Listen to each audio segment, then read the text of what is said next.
Hello everyone, welcome back to the academy. तो जैसे आप जानते हैं बेटा कि हमने आज के लेक्चर में क्लास 10th आईसीएससी केमिस्ट्री का चैप्टर नंबर 7 नाम मेटल एलर्जी उसको हमने स्टार्ट करना है। और जो सबसे पहला पार्ट है दैट इज पार्ट ए, उसके अंदर हम मेटल्स के बारे में डिस्कस करेंगे। और हाँ, ऊपर जितने भी चैनल और जो पेजेस दिए गए हैं उनके जो लिंक्स है वो हमने डिस्क्रिप्शन बॉक्स में डाल दिए हैं। तो बिना कोई टाइम वेस्ट किए चलिए शुरू करते हैं।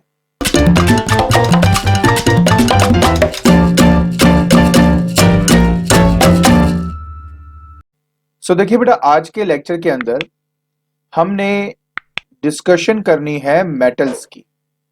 ठीक है, कि मेटल्स क्या होते हैं और किन किन एलिमेंट्स को एक्चुअली में मेटल्स कहा जाता है। देखिए, आज की डेट तक हमें कम से कम 118 118 एलिमेंट्स के बारे में पता है। और ये 118 एलिमेंट्स हमारे अर्थ क्रस्ट पे वाइडली डिस्ट्रीब्यूटेड है। लेकिन किस किस फॉर्म में है? एक्चुअली दो तरह के फॉर्म्स हो सकते हैं। या तो वो हमें मिलते हैं फ्री स्टेट के अंदर, और या तो वो हमें मिलेंगे कंबाइंड फॉर्म के अंदर। कंबाइंड फॉर्म के अंदर, ठीक है। तो कुल मिला के हमारे पास टोटल कितने हुए?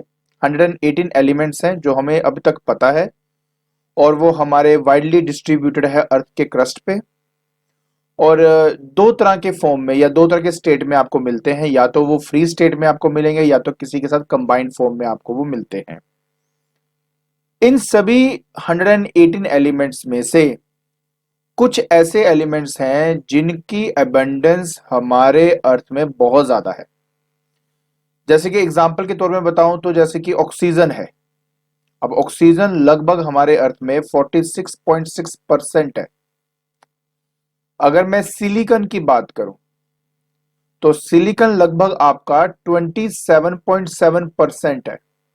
उसी तरह एल्यूमिनियम की बात करूं 8%, आयरन 5%, एंड सो ऑन। ऐसे calcium, sodium, potassium, magnesium, hydrogen, phosphorus, इन सब की एक फिक्स्ड नहीं कहूंगा, ऑन एन एवरेज मतलब अप्रोक्सीमेटली हमें पता है कि वो हमारे अर्थ के क्रस्ट में कितना प्रेजेंट है।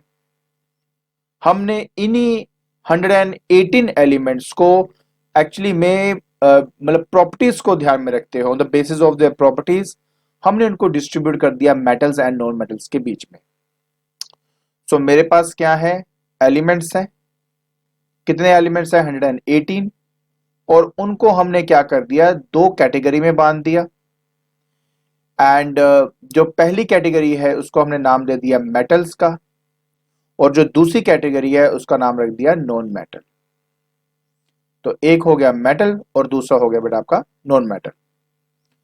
शायद आपको जान के थोड़ी हैरानी हो, लेकिन यह बात सच है कि 118 एलिमेंट्स में से सिर्फ 17 एलिमेंट्स हैं जो कि एक्चुअली में आपके नॉन मेटल्स हैं। बाकी क्या मेटल्स हैं? बिल्कुल भी नहीं। देखिए क्या है कि आप आगे जाके पीरियोडिक टेबल में आपको दिखाऊंगा, और उसमें मैं आपको मेटल्स भी दिखाऊंगा, मेटलॉइड्स भी दिखाऊंगा, ट्रांजिशन जो एलिमेंट्स हैं बेसिकली हम उनके बारे में बात करेंगे। बेसिकली पता क्या है, देखो अगर मैं पार्ट ए की बात करूं तो यहाँ पे मेटल्स के बारे में ही ज्यादा बात होने वाली है। लेकिन अगर मैं मेटल्स और नॉन मेटल की कैटेगरी को देखूं तो नॉन मेटल की कैटेगरी में सिर्फ 17 एलिमेंट्स आपके आते हैं। इन दोनों को एक एक करके आराम से हम स्टडी करते हैं। एंड आई होप कि at the end of this lecture आपको यह समझ में आ जाएगा कि एक्चुअली में मेटल होता क्या है, ठीक है, और इवन नॉन मेटल क्या होता है आपका। देखिए बेटा, शुरुआत कुछ इस तरीके से होती है कि अगर कोई पूछे कि मेटल एक्चुअली में क्या है, व्हाट आर मेटल्स, तो मेरा उसका आंसर ये होगा कि मेटल एक्चुअली में वो एलिमेंट्स हैं। देखो मैंने क्या कहा था कि जितने भी आपके एलिमेंट्स हैं उनको मेटल या नॉन मेटल में रखा गया है on the basis of their properties. तो अगर मैं मेटल्स के बारे में बात करूं तो वो कौन कौन सी प्रॉपर्टीज दिखाएगा जिनको देखकर मैं बोल दूंगा कि हाँ यार ये मेरा मेटल है। तो ये मेरे वो एलिमेंट्स हैं जिनको हम शीट्स की फॉर्म में ड्रॉ कर सकते हैं, which can be drawn into sheets, मतलब जिनकी हम शीट्स बना सकते हैं। और क्या कर सकते हैं, हम उनमें से मतलब उनको खींचकर वायर बना सकते हैं, it can be pulled into wires. ठीक हो गया जी। इसके अलावा मेटल्स वो हैं जिनकी हाई डेंसिटी होती है। ठीक है, मेटल्स वो हैं जिनका हाई मेल्टिंग पॉइंट होता है, हाई बॉइलिंग पॉइंट होता है, और even we can say high tensile strength होती है।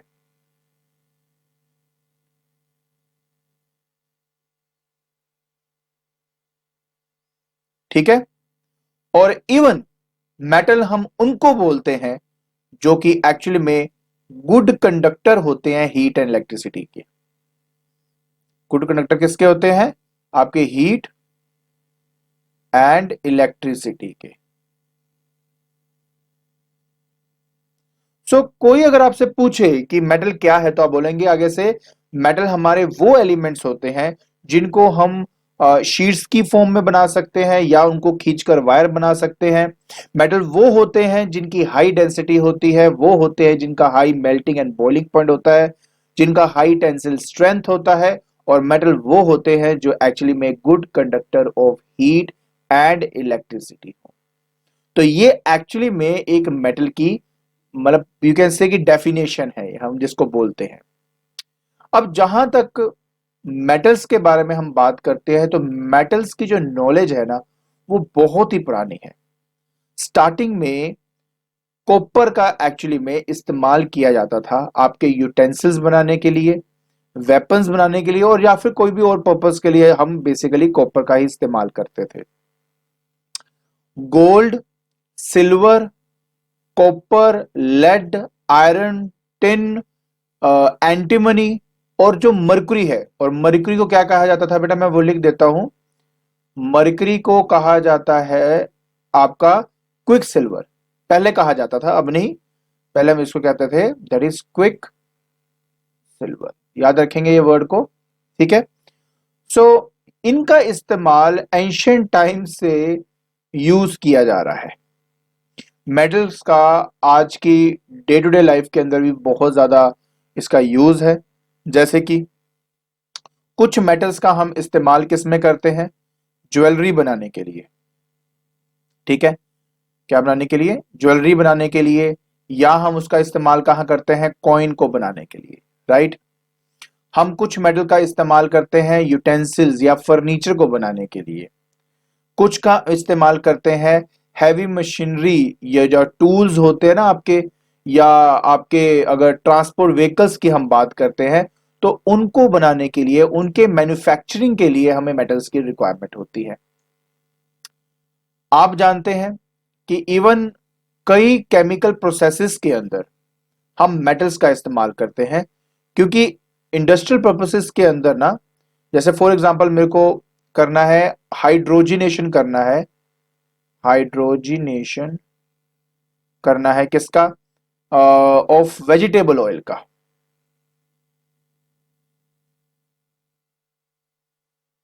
ठीक है, तो जब हम हाइड्रोजिनेशन ऑफ वेजिटेबल ऑयल की बात करते हैं, हाइड्रोजिनेशन का मतलब होता है एडिशन ऑफ हाइड्रोजन, तो उस टाइम हम एक्चुअली में कैटलिस्ट का इस्तेमाल करते हैं। किसका, कैटलिस्ट का। अब कैटलिस्ट कैटलिस्ट क्या होते हैं बड़े, कैटलिस्ट एक्चुअली उनको कहा जाता है जो आपके रिएक्शन प्रोसेस को फास्ट करते हैं। तो हम बेसिकली इन केसेस में मेटल्स का ही इस्तेमाल करते हैं। आप ये कह सकते हो कि इंडस्ट्रियल पर्पसेस के अंदर या इंडस्ट्रियल प्रोसेसेस के अंदर हम मेटल का इस्तेमाल करते हैं एज अ कैटलिस्ट, और उसकी कई एग्जांपल्स हैं, जैसे कि एक हाइड्रोजनेशन ऑफ वेजिटेबल ऑयल आपको मैंने बताया। आपको पता है कि मैन्युफैक्चरिंग ऑफ एमोनिया के अंदर, सल्फ्यूरिक एसिड के अंदर, नाइट्रिक एसिड, इवन डाइज या ड्रग्स बनाने के लिए भी हमें मेटल्स को यूज करना पड़ता है। समझ आ गया। Even metal in small quantity हमें बायोलॉजिकल प्रोसेसेस में भी मिलते हैं। अब आप बोलेंगे कैसे, एग्जांपल देता हूं। जैसे हीमोग्लोबिन के बारे में तो आप जानते हो, है ना। ये एक ब्लड का पिगमेंट होता है, मैं लिख देता हूं बेटा, it is a blood pigment. ठीक है, और क्या बोलते हैं बेटा इसको, दैट इज हीमोग्लोबिन कहा जाता है बेटा इस चीज को। अब इस ब्लड पिगमेंट के अंदर जो स्मॉल क्वांटिटी पे मेटल हमारा हमें जो मिलता है वो कौन सा है, उसका नाम है आयरन। ठीक है, तो मतलब ये बायोलॉजिकल प्रोसेसेस में बहुत बड़ा काम करता है।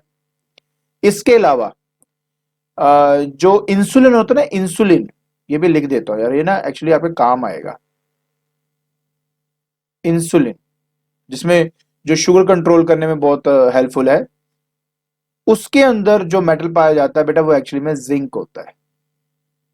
तो ये कह सकते हो आपकी जिंक की रिक्वायरमेंट होती है इंसुलिन को लेवल में रखने के लिए। इसके अलावा विटामिन बी 12, विटामिन बी 12, तो विटामिन बी 12 के लिए जिस पर्टिकुलर मेटल का इस्तेमाल करते हैं वो हमारा होता है कोबाल्ट। बहुत सिंपल सिंपल एग्जांपल है यार, जल्दी जल्दी खत्म कर लेते हैं। अच्छा, इसके अलावा एक और भी है, you know that there is a, जैसे हमारे पास ब्लड पिगमेंट होता है वैसे ही प्लांट पिगमेंट भी होता है। प्लांट पिगमेंट जो बेसिकली हम क्या कहते हैं, जैसे हीमोग्लोबिन है ना, उसको क्लोरोफिल कहते हैं। क्लोरोफिल, दिस, एक मिनट मैं इसको साफ सुथरे तरीके से लिख देता हूँ, ये पता नहीं क्या लिख दिया मैंने। ठीक है, ठीक है, ठीक है, ठीक है जी। सो इसके लिए जो हम कहते हैं कौन सा मेटल प्रेजेंट होता है, तो वो होता है इसमें मैग्नीशियम। ठीक है, तो याद रखें कि हमारे बायोलॉजिकल प्रोसेस के अंदर भी हमें ये मेटल्स मिलते हैं। जैसे कि हीमोग्लोबिन के अंदर आयरन मिलता है, इंसुलिन के लिए हमें जिंक मिलता है, विटामिन बी 12 के लिए कबाल्ट मिलता है उसमें। और अगर मैं प्लांट पिगमेंट की बात कर रहा हूँ, क्लोरोफिल की बात कर रहा हूँ बेटा, तो उस केस में उसके अंदर हमें क्या मिलता है, मैग्नीशियम मिलता है। सो कोई अगर आपसे पूछता है आज की डेट में कि ओके, आप मुझे बहुत क्लियरली बताओ कि फिर मेटल को अगर मुझे डिफाइन करना हो तो मैं कैसे डिफाइन करूं, क्या तरीका है डिफाइन करने का, तो हम बेटा हम कहते हैं कि मेटल एक्चुअली में वो एलिमेंट्स हैं। क्या है, वो एलिमेंट्स हैं जो अपने में से इलेक्ट्रॉन को लूज करते हैं। क्या करते हैं, लूज करते हैं, that is a loss of electrons. और इलेक्ट्रॉन के लॉस की वजह से वो बन जाते हैं positive charged ion, positive ions you can also say. तो मैं उनको मेटल्स कहूंगा जो अपने में से इलेक्ट्रॉन को लूज करके पॉजिटिव चार्ज आयन बन जाते हैं। एग्जांपल दे देता हूं, एग्जांपल के तौर पर जैसे मान लीजिए मैं सोडियम का नाम लेता हूं, 1123 उसका नंबर है। ये 11 नंबर ऑफ इलेक्ट्रॉन्स बताता है, जो कि हमारे पास आ जाएगा, सोडियम Na होता है, तो 281 हो गया। अब इसने अपने आप को आउटर मोस्ट शेल में 8 इलेक्ट्रॉन्स करने के लिए ये इलेक्ट्रॉन इसको देना पड़ेगा, क्योंकि ये इलेक्ट्रॉन देकर एक पॉजिटिवली चार्ज्ड आयन बन जाएगा, तो ये मेरे लिए क्या है, मेटल है। सो अगर डेफिनेशन के परस्पेक्टिव से बात करूं तो मैं कहूंगा it is defined as the elements which which form a positive ion, positive ion by the loss of electrons। तो बस इस तरीके से बेटा आपने इसका आंसर देना था। इन सब के अंदर भी ना बेटा इकलौता एक ऐसा मेटल है जो इलेक्ट्रॉन ले भी सकता है और इलेक्ट्रॉन दे भी सकता है, और उसका नाम है हाइड्रोजन। हाइड्रोजन, क्योंकि हाइड्रोजन ना इलेक्ट्रॉन ले भी सकता है और दे भी सकता है बेटा, तो ये कभी कभी मेटल की तरह बिहेव करता है, कभी कभी नॉन मेटल की तरह बिहेव करता है, लेकिन हम इसको मानते एक नॉन मेटल ही है, एक ऐसा नॉन मेटल जो कि एक पॉजिटिव आयन क्रिएट कर सकता है। एक समझ लीजिए बेटा कि आपने हमेशा याद रखना है हाइड्रोजन के बारे में कि हाइड्रोजन ही एक लौता नॉन मेटल है जो एक्चुअली में एक पॉजिटिव आयन क्रिएट कर सकता है। ठीक है, बाकी जितने भी हैं जो कि पॉजिटिवली चार्ज होंगे वो सारे के सारे आपके मेटल्स ही होते हैं। आई होप आपको अच्छी तरह मेटल्स के बारे में तो समझ में आ गया होगा। चलिए अब आपको लेके चलता हूं मैं नॉन मेटल्स की तरफ। तो देखिए अभी हमने बेटा मेटल के बारे में स्टडी किया, अब हम बात कर लेते हैं नॉन मेटल्स की। देखिए जिस तरह मेटल हमारे लिए या डेली लाइफ के लिए बहुत इंपॉर्टेंट है, उसी तरह एक नॉन मेटल का भी बहुत ही वाइटल रोल होता है हमारे डेली लाइफ के अंदर। डेफिनेशन वाइज अगर हम नॉन मेटल को कहें तो बिल्कुल मेटल का ऑपोजिट। मेटल क्या करता था याद है आपको?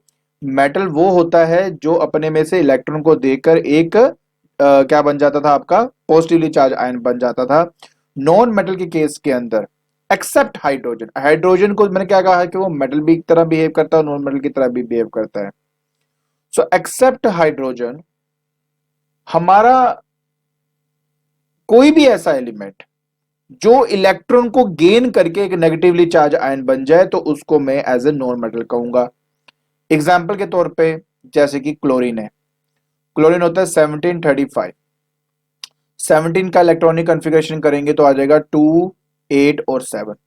आउटर मोस्ट शेल में एक इलेक्ट्रॉन मतलब 8 इलेक्ट्रॉन्स बनाने के लिए उसको एक इलेक्ट्रॉन लेना पड़ेगा, और क्योंकि इसके अंदर एक्सेस ऑफ इलेक्ट्रॉन हो जाएगा तो जिसकी वजह से जो क्लोरीन है वो हमारा नेगेटिवली चार्ज आयन बन जाता है। तो इसलिए क्लोरीन को मैं एज अ नॉन मेटल कहूंगा।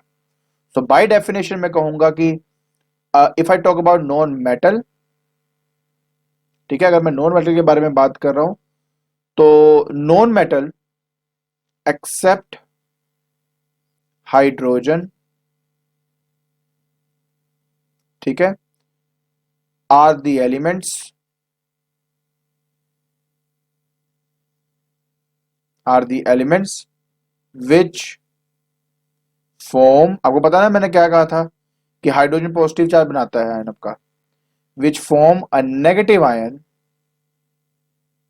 a negative ions by gaining, by the gain of electron, you can say, by the gain of electrons।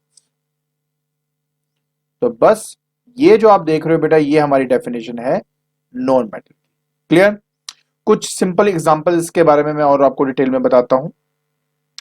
जैसे कि अब हाँ, यही नॉन मेटल हमारे लाइफ के अंदर कैसे यूज होते हैं थोड़ा उसके बारे में पहले समझ लेते हैं। जैसे कि मैं सिर्फ हाइड्रोजन की ही सबसे पहले बात करता हूं। जो हाइड्रोजन है ना ऑब्वियस है सबसे लाइटेस्ट एलिमेंट है जो हमें पता है, ठीक है, सबसे लाइटेस्ट एलिमेंट है जिसके बारे में हमें पता है। और अभी आपको मैंने बताया हाइड्रोजन का जो हाइड्रोजन राइट, हाइड्रोजन का जो इस्तेमाल होता है वो कहाँ कहाँ होता है? हाइड्रोजनेशन ऑफ वेजिटेबल ऑयल के अंदर, ठीक है, अभी मैंने बताया उसके बारे में। आपको पता है कि आजकल जो गाड़ियां हैं उसके लिए जिस फ्यूल का रिप्लेसमेंट हम देख रहे हैं वो हाइड्रोजन ही है, ठीक है, तो मतलब इसको हम एज अ फ्यूल भी यूज कर सकते हैं। ये इस्तेमाल होता है in the manufacture of compounds. आपको पता है जितने भी हम ऑर्गेनिक कंपाउंड्स के बारे में बात करते हैं ना, ऑर्गेनिक कंपाउंड, उन ऑर्गेनिक कंपाउंड में हाइड्रोजन का सबसे ज्यादा इंपॉर्टेंट रोल होता है। कौन से ऑर्गेनिक कंपाउंड की बात कर रहा हूं? जैसे कि हम बात करते हैं प्रोटीन की, फैट्स की, कार्बोहाइड्रेट्स की, कोई भी एंजाइम की बात कर लो, विटामिन की बात कर लो, बने तो ये सारे के सारे कार्बन से ही हैं, बट उनकी ग्रोथ और आपको पता है ये कितने इंपॉर्टेंट होते हैं ना, ये हमारे हमारे लिविंग ऑर्गेनिज्म के लिए, उसके ग्रोथ और डेवलपमेंट के लिए इन कार्बन कंपाउंड्स का होना बहुत इंपॉर्टेंट है। और इन्हीं कार्बन कंपाउंड्स के अंदर होता है हाइड्रोजन। बाकी आप भी अच्छी तरह जानते हो बेटा कि हमारा जितना भी, अगर मैं ऑक्सीजन की गैस की बात करता हूं, आपको पता है हमारी रेस्पिरेशन के लिए, हमारी कंबस्शन के लिए ये कितना इंपॉर्टेंट है, राइट? नाइट्रोजन की एबंडेंस अगर देखी जाए तो हमारी जो एटमॉस्फेयर में सबसे ज्यादा है, एंड उसकी इनर्टनेस की वजह से हम अपने चाहे तो फूड को प्रिजर्व भी कर सकते हैं, ठीक है, तो कहने का मतलब ये है कि किसी ना किसी तरीके से जो नॉन मेटल है वो हमारे लिए बहुत ही इंपॉर्टेंट है, चाहे वो है कुल मिला के 17 ही, बट वो 17 के 17 हमारे लिए बहुत ही इंपॉर्टेंट होते हैं। अब कुछ इंपॉर्टेंट फैक्ट्स के बारे में बेटा बात करते हैं related to metals and the non metals. बहुत इंपॉर्टेंट फैक्ट्स है बेटा। सबसे पहले बात करते हैं कि जितने भी आपके मेटेलिक एलिमेंट्स होते हैं एक्सेप्ट एक्सेप्ट मरकुरी, मरकुरी ठीक है, वो सारे के सारे आपके सॉलिड्स हैं। ठीक है, मतलब जितने भी हम मेटल्स के बारे में बात करेंगे, मरकरी को छोड़ दो, बाकी सारे के सारे क्या होते हैं बेटा, आपके सॉलिड्स होते हैं। नॉन मेटल की बात करें टोटल कितने थे, 17 थे राइट। उसमें देखो उन 17 में से 11 आपके ऐसे नॉन मेटल्स हैं जो कि आपके गैसियस स्टेट के अंदर होते हैं, जो क्या है आपके गैसेस हैं। एक लिक्विड है जो कि हम कहते हैं कि ब्रोमीन, उनमें से एक क्या है, लिक्विड है, और वो कौन है बेटा, आपका ब्रोमीन है। क्लियर हो गया बेटा आपके पास ये। और जितने भी बाकी के नॉन मेटल्स की बात हम करेंगे वो सारे के सारे क्या है, सॉलिड। तो बाकी जो रह गए वो क्या है, आपके सॉलिड्स हैं। तो एक ही लिक्विड में है। अब देखो आप वही कहते हैं ना पेपर में क्या पूछ सकते हैं, तो बेटा आपको पता होना चाहिए पेपर के अंदर ना ऐसी कुछ चीज आ जाती है कि बताइए एक ऐसे नॉन मेटल के बारे में बताओ जो लिक्विड स्टेट के अंदर हमें मिलता है, तो आंसर आ जाएगा आपका ब्रोमीन आ जाएगा। ठीक है, गुड। इसके अलावा बेटा कुछ ऐसे एलिमेंट्स होते हैं जो आपके प्रॉपर्टीज मेटल की भी शो करते हैं और नॉन मेटल की तरह भी शो करते हैं, तो उनको कहा गया बेटा आपका मेटलॉइड्स। क्या कहते हैं उनको, मेटलॉइड्स कहा जाता है, जिनको हम सेमी मेटल भी बोल देते हैं। ठीक है, बहुत सिंपल है, कोई टफ नहीं है। और वो कौन कौन से हैं, नाम अगर आप चाहते हो मैं आपको नाम भी लिख देता हूं। ठीक है, सबसे पहले हमारे पास इसमें आता है बेटा बोरोन, हम बी से रिप्रेजेंट करते हैं। दूसरा बेटा सिलिकन, SI। तीसरा हमारा होता है जर्मेनियम, और इसके लिए हम GE इस्तेमाल करते हैं। चौथे नंबर पे आता है बेटा आर्सेनिक, जिसको हम AS से रिप्रेजेंट करते हैं। फिफ्थ नंबर में बेटा हमारे पास आता है एंटीमनी। ठीक है, और SB से हम बेटा इसको रिप्रेजेंट करते हैं। सिक्स्थ में आता है टेलुरियम, और हम उसको TE से रिप्रेजेंट करते हैं। और सातवां और आखिरी है आपका पोलोनियम, और हम उसको PO से रिप्रेजेंट करते हैं। तो कुल मिला के आप ये कह सकते हो ये बेटा ये वो सात आपके क्या है, ये सात क्या है आपके मेटलॉइड्स है। मतलब ये मेटल की तरह भी प्रॉपर्टी शो करेंगे एंड नॉन मेटल की तरह भी बेटा इसकी प्रॉपर्टी शो होती है। जब हम किसी पीरियोडिक टेबल को बेटा ध्यान से ऑब्जर्व करते हैं तो हमें नजर आता है कि यहाँ पे देखो लेफ्ट साइड पे आपको यहाँ पर क्या मिल रहे हैं, सारे के सारे आपको मेटल्स मिल जाएंगे। अगर आप राइट साइड पे आ जाते हो 13 ग्रुप, यहां से 13 के बाद की अगर मैं बात करता हूं, तो बोरोन को छोड़ दो, सिर्फ बोरोन को छोड़ दो। ठीक है, यही एक एक्चुअली क्या है कि ये मेरा मेटल है। इसके अलावा अगर आप राइट साइड पे अगर आप देखोगे, ठीक है ना, तो मुझे ये दिखता है कि ये देखो ये जो है ना कार्बन, नाइट्रोजन, ऑक्सीजन, और ये ग्रीन रंग वाले जो आप देख रहे हो, ये सब ग्रीन रंग वाले कौन है बेटा, ये आपके नॉन मेटल्स हैं। ये एक्चुअली में नॉन मेटल्स हैं आपके। ठीक है जी। और दूसरी सबसे बड़ी बात ये है कि अगर तो मैं डाउन द ग्रुप देखता हूं तो मेटेलिक करैक्टर इनका बढ़ता रहता है, उस तरह अगर मैं लेफ्ट से राइट की तरफ जाऊं तो मुझे दिखता है उनका जो मेटेलिक नेचर है वो बढ़ता है। ठीक है, अगर मैं ग्रुप नंबर 14 से लेके 17 तक जाऊं तो नॉन मेटेलिक करैक्टर बढ़ता है। तो याद रखें 1 से लेके अगर मैं 13 तक देख रहा हूं, ये बोरोन को छोड़ दो, तो मुझे यही देखने को मिलता है कि लेफ्ट से राइट जाता हूं तो उसका मेटेलिक करैक्टर जो है वो लगातार बढ़ता है आपका। एंड डाउन द ग्रुप भी बेटा आपका वो बढ़ेगा। और 14 से लेके 17 तक अगर मैं देखूं तो मुझे ये दिखता है कि इनका जो नॉन मेटेलिक करैक्टर है वो एक्चुअली में बढ़ता है। ठीक है जी। एक लौता ऐसा नॉन मेटल है जिनको हमने सबसे लेफ्ट एट द टॉप यहां पीरियोडिक टेबल में रखा है, जिसका नाम है क्या है, हाइड्रोजन है। सो मैं आपको ऑलरेडी इसके बारे में पहले भी हम डिस्कशन कर चुके हैं कि हाइड्रोजन के हम ऐसा क्यों बोलते हैं, क्या रीजन है क्या नहीं है, सारी बातें हमने पढ़ी हुई हैं। ठीक है जी। इसके अलावा अगर आप ध्यान से देखो कि आपके मेटल्स एंड नॉन मेटल्स को, ये देखो जिग जैग मैनर के अंदर एक, मतलब एक अलग बॉर्डर सा बना हुआ है इन दोनों के बीच में।